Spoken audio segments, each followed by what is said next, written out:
ಓಂ ಶ್ರೀ ಗುರುಭ್ಯೋ ನಮಃ. ಹರಿ ಓಂ.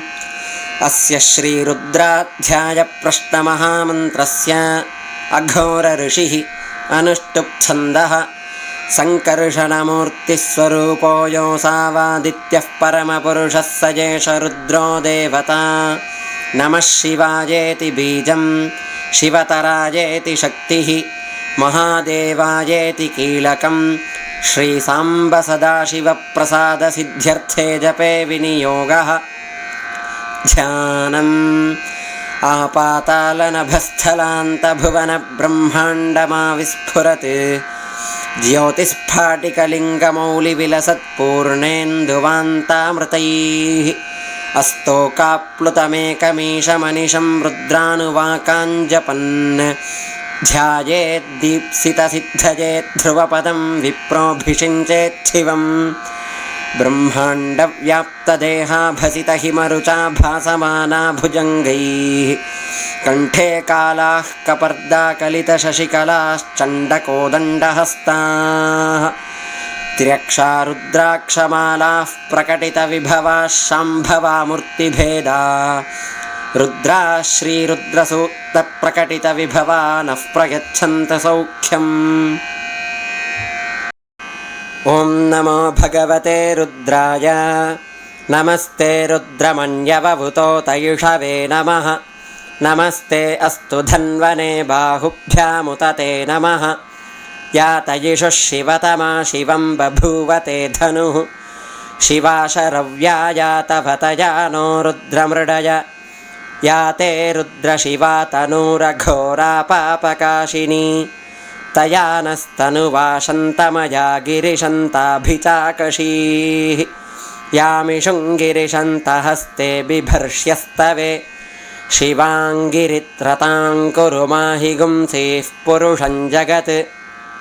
ಶಿವೇನ ವಚಸಾ ತ್ವಾ ಗಿರಿಶಾಚ್ಛಾ ವದಾಮಸಿ. ಯಥಾ ನಃ ಸರ್ವಮಿಜ್ಜಗದಯಕ್ಷ್ಮಗುಂ ಸುಮನಾ ಅಸತ್.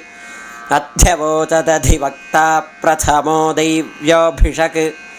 ಅಹೀಗಶ್ಚ ಸರ್ವಾಂಜಂಭಯನ್ ಸರ್ವಾಶ್ಚ ಜಾತು ಧಾನ್ಯಃ.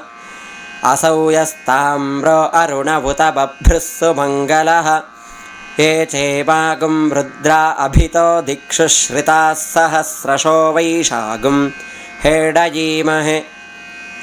ಅಸೌ ಯೋ ವಸರ್ಪತಿ ನೀಲಗ್ರೀವೋ ವಿಲೋಹಿತಃ. ಉತೈನಂ ಗೋಪಾ ಅದೃಶನ್ನದೃಶನ್ನುದಹಾರ್ಯಃ.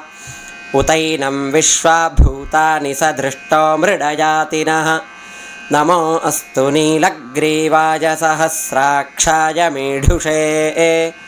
ಅಥೋ ಯೇ ಅಸ್ಯ ಸತ್ವಾನೋ ಹಂತೆಭ್ಯೋ ಕರನ್ನಮಃ.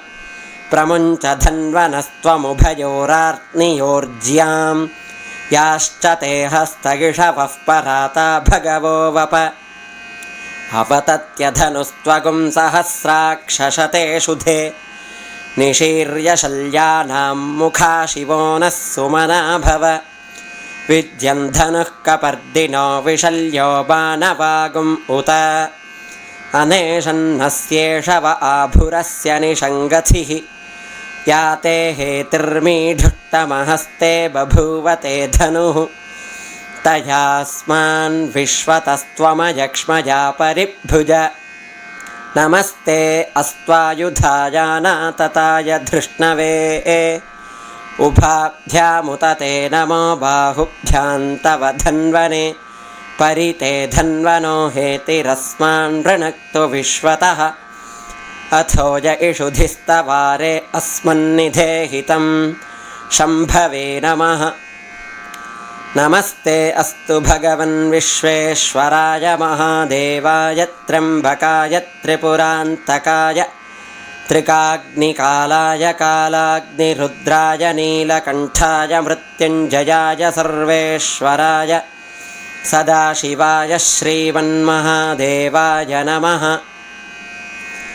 ನಮೋ ಹಿರಣ್ಯಬಾಹವೇ ಸೇನಾನ್ಯೇ ದಿಶಾಂಚ ಪತಯೇ. ನಮೋ ನಮೋ ವೃಕ್ಷೇಭ್ಯೋ ಹರಿಕೇಶೇಭ್ಯಃ ಪಶೂನಾಂ ಪತಯೇ. ನಮೋ ನಮಃ ಸಸ್ಪಿಂಜರಾಯ ತ್ವಿಷೀಮತೆ ಪಥೀನಾಂ पतये नमो नमो बभ्लुषाय विव्याधिनेन्नानां पतये नमो नमो हरिकेशायोपवीतिने पुष्टानां पतये नमो नमो भवस्य हेत्यै जगतां पतये नमो नमो रुद्राय तताविने क्षेत्राणां पतये नमो नमः सूताय हन्त्याय वनानां पतये नमो नमो रोहिताय स्थपतये वृक्षाणां पतये नमो नमो मन्त्रिणे वाणिजाय कक्षाणां पतये नमो नमो भुवन्तये वारिवस्कृताय औषधीनां पतये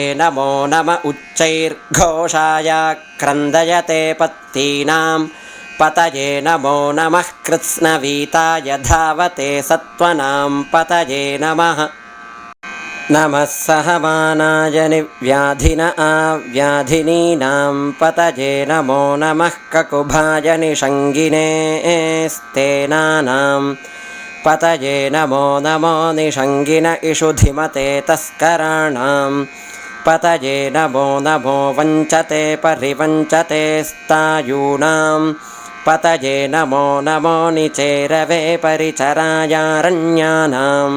पतये नमो नमः श्रिकाविभ्यो जिघागुंसद्भ्यो मुष्णतां पतये नमो नमोऽसिमद्भ्यो नक्तञ्चरद्भ्यः प्रकृन्तानां पतये नमो नम उष्णीषिणे गिरिचराय कुलुञ्चानां पतये नमो नम इषुमद्भ्यो धन्वाविभ्यश्च वो नमो नम आतन्वानेभ्यः प्रतिदधानेभ्यश्च वो नमो नम आयच्छद्भ्यो विसृजद्भ्यश्च वो नमो नमोऽस्यद्भ्यो विद्यद्भ्यश्च वो नमो नम आसीनेभ्यः शयानेभ्यश्च वो नमो नमः स्वपद्भ्यो जाग्रद्भ्यश्च वो नमो नमस्तिष्ठद्भ्यो धावद्भ्यश्च वो नमो नमः सभाभ्यः सभापतिभ्यश्च वो नमो नमो अश्वेभ्योऽश्वपतिभ्यश्च वो नमः नम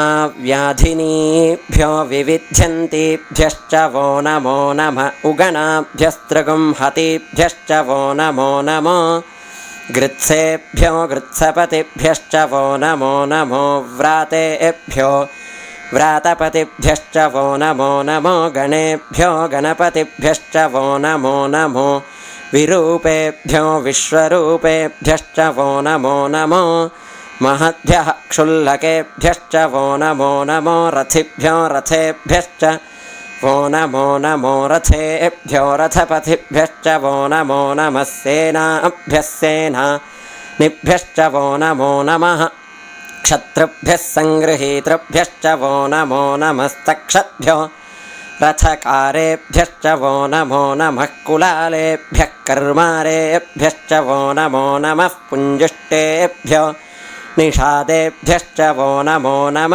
इषुकृद्भ्यो धन्वकृद्भ्यश्च वो नमो नमो मृगयुभ्यश्वनिभ्यश्च वो नमो नमः श्वभ्यश्वपतिभ्यश्च वो नमः नमो भवाय च रुद्राय च नमः शर्वाय च पशुपतये च नमो नीलग्रीवाय च शितिकण्ठाय च नमः कपर्दिने च व्युक्तकेशाय च नमः सहस्राक्षाय च शतधन्वने च नमो गिरिशाय च शिपिविष्टाय च नमो मीढुट्टमाय चेषुमते च नमो ह्रस्वाय च वामनाय च नमो बृहते च वर्षीयसे च नमो वृद्धाय च संवृद्धने च नमो अग्र्याय च प्रथमाय च नम आशवे च जिराय च नमः शीघ्रियाय च शीभ्याय च नम ऊर्ण्याय च वस्वन्याय च नमः स्रोतस्याय च द्वीप्याय च नमो ज्येष्ठाय च कनिष्ठाय च नमः पूर्वजाय चापरजाय च नमो मध्यमाय चापगल्भाय च नमो जघन्याय च बुद्धियाय च नमः सोऽभ्याय च प्रतिसर्याय च नमो याम्याय च क्षेम्याय च नमः वर्वर्याय च खल्याय च नमः श्लोक्याय चावसान्याय च नमो वन्याय च कक्ष्याय च नमः श्रवाय च प्रतिश्रवाय च नम आशुषेनाय चाशुरथाय च नमः शूराय चावभिन्दते च नमो वर्मिणे च वरूथिने च नमो बिल्मिने च कवचिने च नमः श्रुताय च श्रुतसेनाय च नमो दुन्दुभ्याय च हनन्याय च नमो धृष्णवे च प्रमृषाय च नमो दूताय च प्रहिताय च नमो निषङ्गिने चेषु धिमते च नमस्तीक्ष्णेषवे च युधिने च नमः स्वायुधाय च सुधन्वने च नमः श्रुत्याय च पथ्याय च नमः काट्याय च नीप्याय च नमः सूद्याय च सरस्याय च नमो नाद्याय च वैशन्ताय च नमः कोप्याय च वट्याय च नमो वर्ष्याय च वर्ष्याय च नमो मेध्याय च विद्युत्याय च नम ईध्रियाय च तप्याय च नमो वात्याय च रेष्म्याय च नमो वास्तव्याय च वास्तुपाय च नमः सोमाय च रुद्राय च नमस्ताम्राय च अरुणाय च नमः शङ्काय च पशुपतये च नम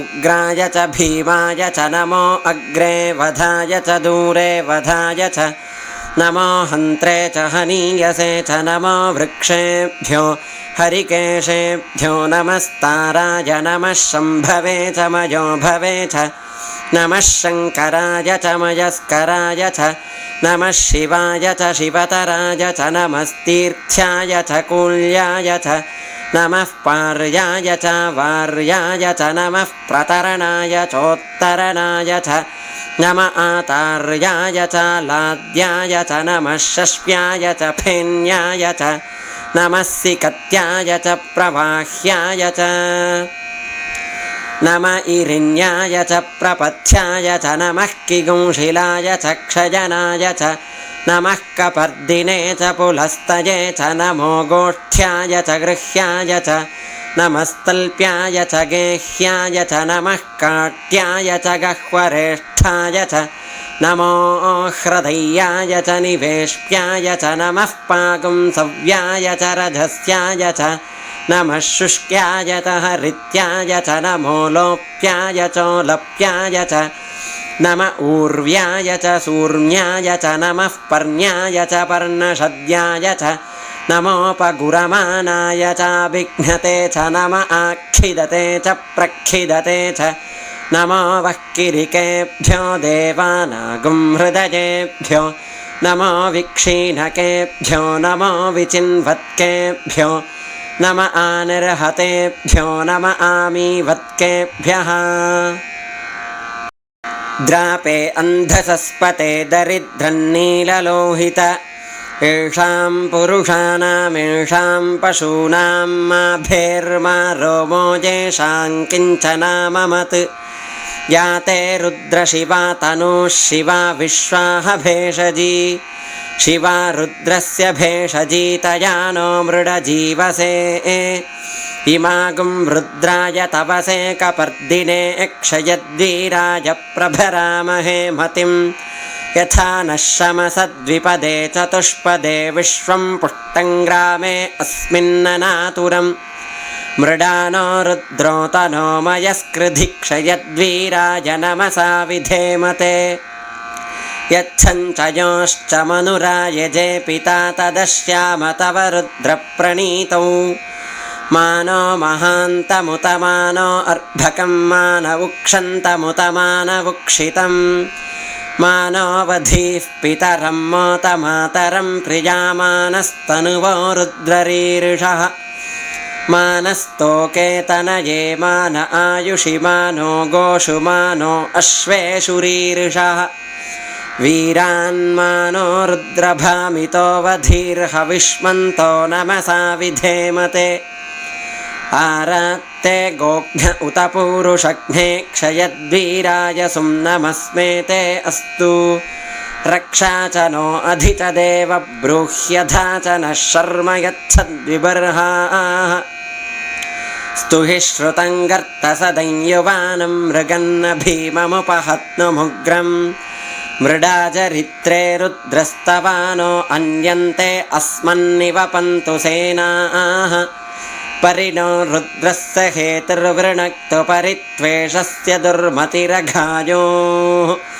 अवस्थिरामघवद्भ्यस्तनुष्वमीध्वस्तोकायतनयाय मृडय मीधुष्टमशिवतमशिवो नः सुमना भव परमे वृक्ष आयुधन्निधाय कृत्तिं वसान आचर पिनाकं बिभ्रदागहि विकिरितविलोहितनमस्ते अस्तु भगवः यास्ते सहस्रगुंहेतयोऽन्यमस्मन्निवपन्तु ताः सहस्राणि सहस्रधा बाहुवोस्तव हेतयः तासामीशानो भगवः पराचीना मुखाकृधि सहस्राणि सहस्रशो ये रुद्रा अधिभूम्यां तेषागुं सहस्रयोजने वधन्वानि तन्मसि अस्मिन्महत्यर्णवे अन्तरिक्षे भवा अधि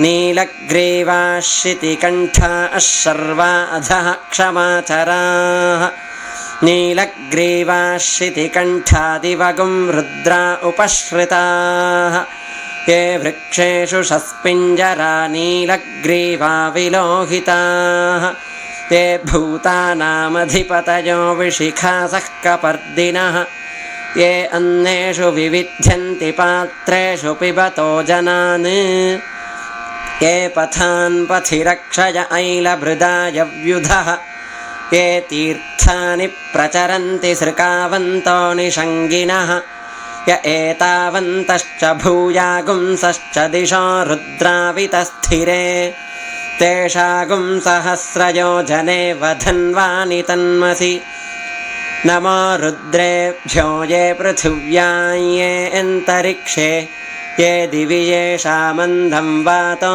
वर्षमिषवस्तेभ्यो 10 प्राचीर्दश दक्षिणा 10 प्रतीचीर्दशोदीचीर्दशोर्ध्वास्तेभ्यो नमस्ते नो मृडयन्तु ते यन्द्विष्मो यश्च नो द्वेष्टितं वोचं भेदधामि त्र्यम्बकं यजामहे सुगन्धिं पुष्टिवर्धनम् उर्वारुकमिव बन्धनान् मृत्योर्मुक्षीयमामृतात् यो रुद्रो अग्नौ यो अप्सु यवोषधीषु यो रुद्रो विश्वा भुवना विवेश तस्मै रुद्राय नमो अस्तु तमुष्टुः यस्विषुः सुधन्वायो विश्वस्य क्षयति भेषजस्य यक्ष्वा महेशौ मनसाय रुद्रन्नमोभिर्देवमसुरन्दुवस्य अयं मे हस्तो भगवान् अयं मे भगवत्तरः अयं मे विश्वभेषजोऽयं शिवाभिमर्शनः एते सहस्रमयुतं पाशामृत्योमर्त्याय हन्तवे तान् यज्ञस्य मायया सर्वानवयजामहे मृत्यवे स्वाहा मृत्यवे स्वाहा ॐ नमो भगवते रुद्राय विष्णवे मृत्युर्मे पाहि प्राणानां ग्रन्थिरसि रुद्रो मा विशान्तकः तेनान्नेनाप्यायस्व नमो रुद्राय विष्णवे मृत्युर्मे पाहि ॐ शान्तिः शान्तिः शान्तिः हरिः ॐ